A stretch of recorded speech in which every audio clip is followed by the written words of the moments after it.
Ejemplo 5. Cálculo del tiempo de trabajo. El objetivo es aplicar la metodología correcta para calcular una planilla. Y para esto vamos a calcular el tiempo de trabajo de cada empleado, teniendo en cuenta que el tiempo de descanso o de break es de 45 minutos. Además, los trabajadores contarán con 25 minutos para realizar su marcación de salida. Vemos entonces en la siguiente imagen el resultado tras desarrollar el ejemplo. Muy bien, nos encontramos ya en Excel y lo primero que vamos a calcular son las horas normales de cada empleado. Este cálculo se va a efectuar como la diferencia de la hora de salida oficial y la hora de ingreso del trabajador, siempre y cuando su hora de ingreso sea igual o posterior a la hora de ingreso oficial. De lo contrario, se va a restar precisamente la hora de ingreso oficial. Además, hay que considerar el tiempo destinado a break y las inasistencias. La lógica sería la siguiente entonces. Si la hora de ingreso es igual a vacío, es decir, si hay alguna inasistencia, no van a haber horas normales de trabajo, vacío. De lo contrario, el cálculo sí se efectuaría y sería el siguiente: hora de salida oficial, fijamos con F4, menos la hora de ingreso, dependiendo de si esta es mayor o igual a la hora de ingreso oficial o si no lo es. Así que utilizamos otro condicional. Si la hora de ingreso es mayor a la hora de ingreso oficial, entonces vamos a utilizar precisamente la hora de ingreso. De lo contrario, estaríamos utilizando la hora de ingreso oficial. Muy bien, lo que resta hacer es considerar el tiempo destinado a break, que es de 45 minutos, así que restamos la siguiente expresión. Entre comillas colocamos 0,02.45, que es el tiempo expresado con un formato de hora en Excel, entre comillas porque es una cadena de texto. Cerramos el paréntesis y Enter. Notamos que nos devuelve un error. ¿Por qué Excel está haciendo esto si aparentemente la lógica, la sintaxis de la función es correcta? Veamos.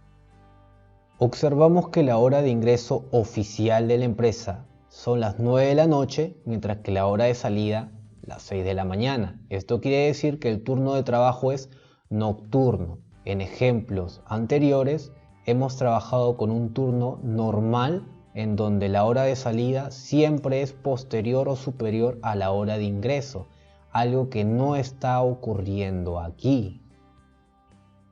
Por ejemplo, si yo necesito calcular la diferencia entre la hora de salida con la hora de ingreso, Excel me va a devolver un error.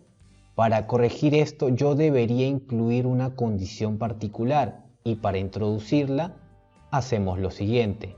Sumamos la condición, la cual debe encontrarse necesariamente entre paréntesis. La condición en realidad no es más que una comparación muy sencilla, donde decimos que la hora de ingreso debe ser mayor a la hora de salida. Enter, y ahora sí el cálculo se realiza de manera correcta. Entonces, esta pequeña condición entre paréntesis que estamos sumando debemos incluirla en nuestra lógica. Lo que haremos a continuación, tenemos aquí la hora de salida oficial menos la hora de ingreso, que puede variar. Antes de restarle el tiempo de break, vamos a incluir la condición que acabamos de revisar. Muy bien, tenemos entonces aquí más, colocamos los paréntesis y en el interior la condición. La hora de ingreso debe ser mayor a la hora de salida. Sin embargo, la hora de ingreso puede ser o bien la hora de ingreso del trabajador o la hora de ingreso oficial de la empresa. Esto va a variar y para poder determinarla ya habíamos diseñado una pequeña sintaxis que es la siguiente. Vamos a reutilizarla para nuestra condición. Muy bien. Entonces, esta hora de ingreso debe ser mayor a la hora de salida oficial. Muy bien. Enter, y ahora sí el cálculo es el correcto. Ya podemos arrastrar nuestra lógica. Este tipo de formulación o sintaxis suele ser realmente muy compleja, por lo cual les recomiendo visualizar el video a detalle tantas veces como lo requieran, obviamente que siguiendo el paso a paso con la plantilla correspondiente. Muy bien, continuamos con el cálculo del pago por horas normales. Este pago va a depender de si hay horas normales o si no las hay. Entonces colocamos función si las horas normales son iguales a vacío, entonces el pago por horas normales será 0. De lo contrario, sí se va a calcular. Y se calcula como las horas normales por 24, ya que sabemos que el tiempo en Excel es un número decimal. Así que multiplicamos por 24. Y por el pago por hora normal correspondiente fijado con F4. Muy bien. Continuamos con el cálculo de las horas extras de trabajo por empleado. Sabemos que existirán horas extras siempre y cuando la marcación de salida del empleado sea posterior a la hora de salida oficial de la organización, teniendo en cuenta el tiempo que proporciona para precisamente realizar esta marcación de salida.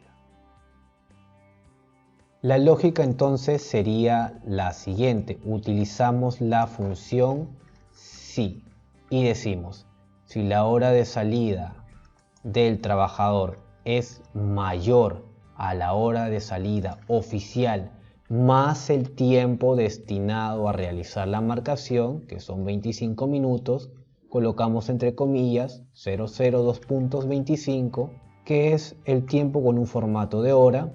Si esto se cumple, entonces sí van a haber horas extras y se van a calcular como la hora de salida registrada por el empleado menos la hora de salida oficial de la empresa. De lo contrario, no habrían horas extras, es decir, vacío. Muy bien. El pago por horas extras se calcula de manera muy sencilla. Decimos lo siguiente: si las horas extras es igual a vacío, entonces el pago será 0. De lo contrario, el pago será igual a las horas extras por 24 y por el pago correspondiente por hora extra. Muy bien. Continuamos con la tardanza. Sabemos que la tardanza se calcula cuando la hora de ingreso registrada por el empleado es posterior a la hora de ingreso oficial. Entonces decimos, si la hora de ingreso del empleado es mayor a la hora de ingreso oficial, entonces sí hay tardanza, la cual se calcula como la hora de ingreso del empleado menos la hora de ingreso oficial. De lo contrario, no habría tardanza, es decir, vacío. El descuento por tardanza lo vamos a calcular de la siguiente manera. Si la tardanza es igual a vacío, entonces no hay descuento. El descuento es 0. De lo contrario, el descuento es igual a los minutos de tardanza por 24 y por 60, finalmente por el descuento por minuto por tardanza precisamente. Ya para terminar, el pago total lo vamos a calcular como la suma del pago por horas normales, el pago por horas extras, descontándole la tardanza, por supuesto. De esta manera terminamos con el desarrollo del quinto ejemplo de la sesión.